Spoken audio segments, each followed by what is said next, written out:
Narasi yang akan disampaikan dalam video ini merupakan fakta sejarah yang nyaris terlupakan oleh kita semua, bangsa Indonesia.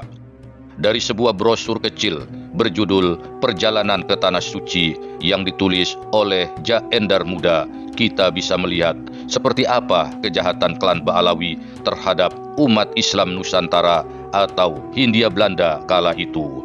Mereka sungguh jahat terhadap saudara seagamanya sendiri, yaitu para jamaah haji.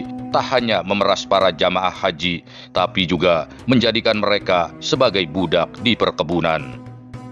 Ini adalah sebuah catatan dari fakta sejarah yang sangat memilukan, yang semoga saja membuat para mukibin berpikir 100 kali untuk tetap menjadi pencinta dan hamba pemuja klan Ba'alawi.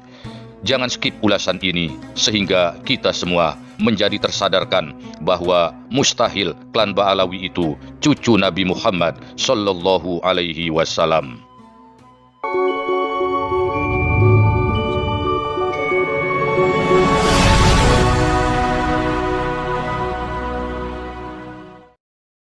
Assalamualaikum warahmatullahi wabarakatuh.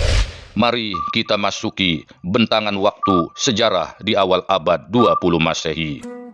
Kala itu, di pelabuhan-pelabuhan Hindia Belanda, ribuan orang berdesakan.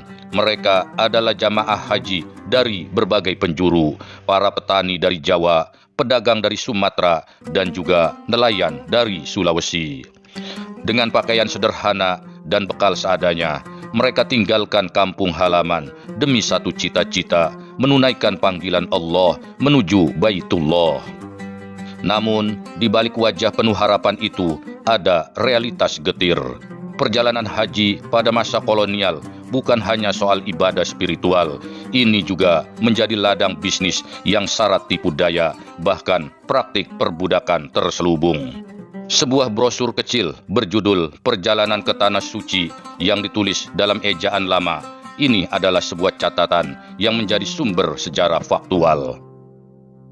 Brosur ini ditulis oleh Ja Endar Muda, seorang guru pribumi modernis sekaligus pelopor jurnalisme di Sumatera yang diterbitkan berseri di majalah Bintang Hindia pada tahun 1903.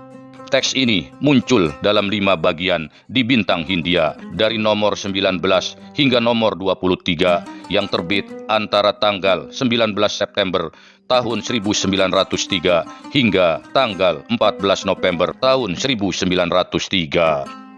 Ja Endar Muda sendiri menulisnya berdasarkan pengalaman hajinya pada tahun 1892, sehingga studi merujuk teks ini sebagai dokumen dari akhir abad ke-19 atau awal abad ke-20 Masehi, tetapi publikasinya memang terjadi pada tahun 1903. Perjalanan ke Tanah Suci adalah sebuah brosur yang sangat berbeda dari catatan haji kebanyakan di masanya. Alih-alih menyanjung kesahduan perjalanan suci, brosur ini justru mengungkap sisi gelap para jamaah haji. Ja Endar Muda menulis dengan getir, jamaah pribumi Hindia Belanda kebanyakan tuna aksara, buta peta, polos dan taklid. Mereka percaya penuh pada calo dan maklar haji. Akibatnya mereka sering menjadi korban. Ada yang diperas dengan ongkos tinggi, ada yang ditelantarkan di pelabuhan, bahkan ada yang dipaksa bekerja di Mekah untuk menebus biaya perjalanan. Demikian itulah wajah perbudakan modern di balik topeng kesucian agama. Lalu siapa yang paling diuntungkan atas praktek kejahatan berbalut agama ini? Sejarah mencatat mereka adalah klan Ba'alawi. Dengan penguasaan bahasa Arab dan klaim sebagai keturunan Nabi, mereka tampil sebagai perantara, maklar, bahkan penguasa bisnis haji. Dari Batavia, Surabaya, hingga Singapura, lalu terhubung ke Jeddah, merekalah yang mengendalikan jalur emas menuju Mekah Al-Mukarramah. Salah satu nama besar yang tak bisa dihapus dari catatan kejahatan berkedok agama ini adalah Habib Muhammad bin Ahmad As-Segaf. Dia bukan sekedar tokoh agama, namun sekaligus juga jutawan besar, pemilik perusahaan kapal firma As-Segaf & Co. yang berkantor pusat di Singapura. Firma ini menguasai jalur transportasi jamaah haji dari Hindia Belanda. Ribuan orang menggantungkan nasibnya di atas kapal-kapal As-Sagab. Dari tiket, logistik, hingga perantaraan di Jeddah, pundi-pundi emas terus mengalir ke kantong Ba'alawi yang satu ini. Habib Muhammad As-Sagab menjadikan ibadah haji sebagai mesin kekayaan. Namun, di balik kejayaan itu tersimpan lembaran gelap yang jarang diungkap. Banyak jamaah haji Hindia Belanda yang terlantar di tanah suci. Mereka hidup dalam kemiskinan, tanpa bekal, tanpa ongkos untuk pulang. Dalam keputusasaan, mereka menerima tawaran jalan keluar dari Habib As-Sagab dan antek-anteknya. Jalan keluar dimaksud adalah mereka bersedia bekerja di perkebunan sawit milik sang Habib yang ada di Singapura dan Johor, Semenanjung Malaya. Di perkebunan itulah para jamaah haji yang telah berubah sangat miskin dipaksa menjadi buruh dengan gaji murah. Mereka hanya dibayar $4 per bulan dan $2 langsung dipotong untuk membayar ongkos kapal pulang ke tanah air. Artinya, sebagian besar gaji mereka kembali masuk ke kantong sang Habib. Para jamaah pun akhirnya terjebak dalam lingkaran perbudakan. Bayangkan seperti apa ironi pahit itu. Orang-orang yang berangkat dengan niat suci pulang sebagai budak di perkebunan sawit. Dari hamba Allah yang tulus, mereka diperlakukan sebagai hamba budak ekonomi. Dan yang memperbudak mereka bukanlah pemerintah kolonial Belanda, melainkan seorang tokoh bergelar Habib yang mengaku keturunan Nabi, yang juga sebagai saudara seiman dan seagama. Kolonial Belanda sesungguhnya tahu praktek ini, tetapi mereka tutup mata. Pemerintah yang begitu ketat mengatur perdagangan kopi, rempah-rempah, dan gula justru membiarkan rakyat kecilnya diperbudak oleh sindikat haji yang dimotori oleh seorang Habib bersama gengnya. Disinilah brosur perjalanan ke Tanah Suci menemukan maknanya. Ja Endar muda adalah intelektual pribumi yang berani menyingkap luka di balik kesucian.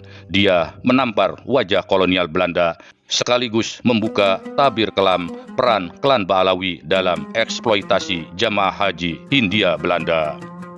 Di masa kolonial, para jamaah haji diperas dan diperbudak bukan hanya oleh sistem dagang Belanda, tapi oleh sindikat haji yang dikuasai Habib Ba'alawi.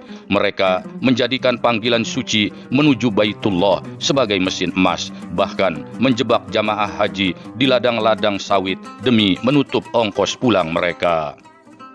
Ironi itu ternyata tak berakhir di masa lalu sebagai catatan hitam sejarah. Kini, di zaman merdeka, wajah kejahatan itu justru bertransformasi lewat bangsa kita sendiri.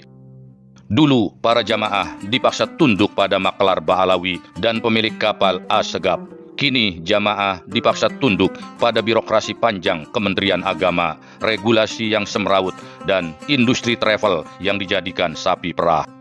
Mantan Menteri Agama Yakut Khalil Kaumas dicegah ke luar negeri oleh KPK. Seiring kasus dugaan korupsi kuota haji dengan kerugian negara diperkirakan 1 triliun rupiah. Perkara ini jelas berpotensi memperpanjang daftar hitam tata kelola perjalanan ke Tanah Suci di era kemerdekaan. 2 mantan Menteri Agama sebelum Yakut pernah dipenjara karena terbukti korupsi dalam mengelola dana haji.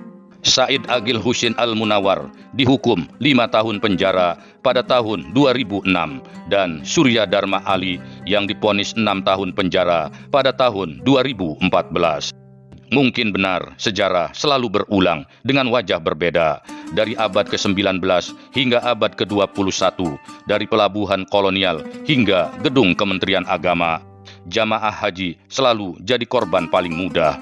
Orang-orang sederhana yang datang dengan niat suci tetapi pulang dengan kekecewaan, bahkan kadang dengan air mata. Bagaimana menurut pendapat kalian? Tulis di kolom komentar. Share video ini sebanyak-banyaknya sehingga menjadi wasilah untuk mencerahkan para mukibin tentang kepalsuan nasab klan Ba'alawi.